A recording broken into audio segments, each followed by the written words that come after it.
Silence.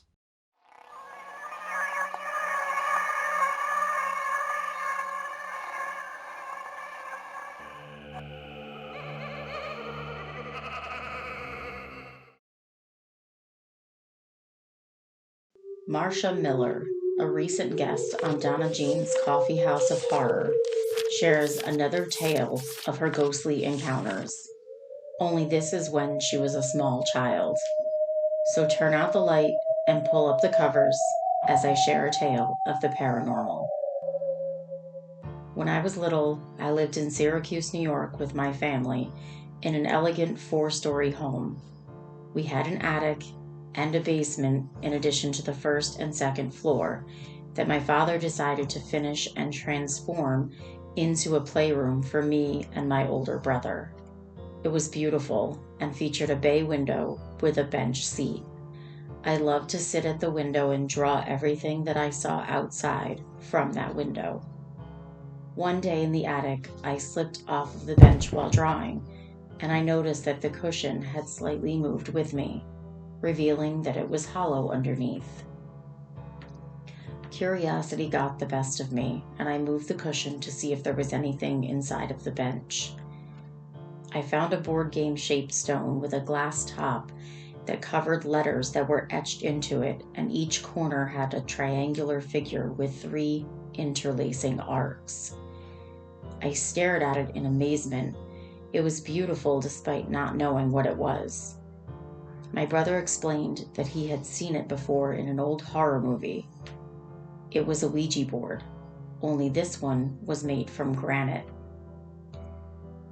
"I know how to play," he said.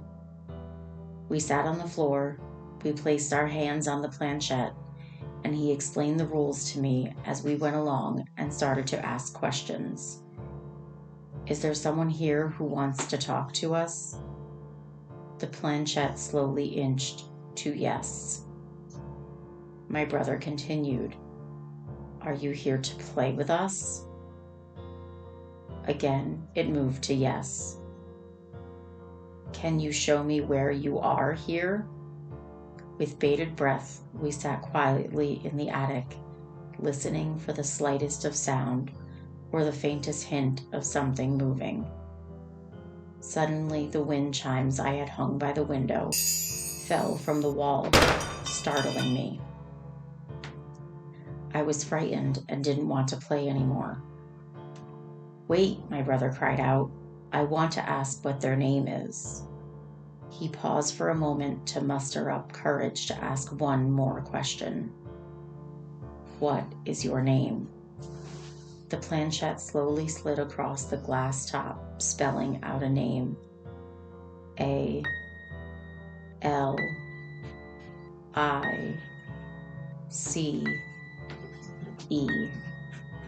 Alice. Our dad yelled at us to come down, so we threw the Ouija board back inside the bench and ran down the stairs, shaken by what we had just encountered. I had a hard time falling asleep that night because the ladder that led up to the attic was in my room, and it felt like whoever was up in the attic was now in my room, watching me. And as I started to drift off, I was quickly woken back to the sight of a little girl standing by my bed, staring back at me. She had shoulder-length brown hair and was wearing a long green dress. "Don't be scared. I'm Alice," she whispered. I screamed, and my dad came running into my room. With a flick of the light switch by his hand, she was gone.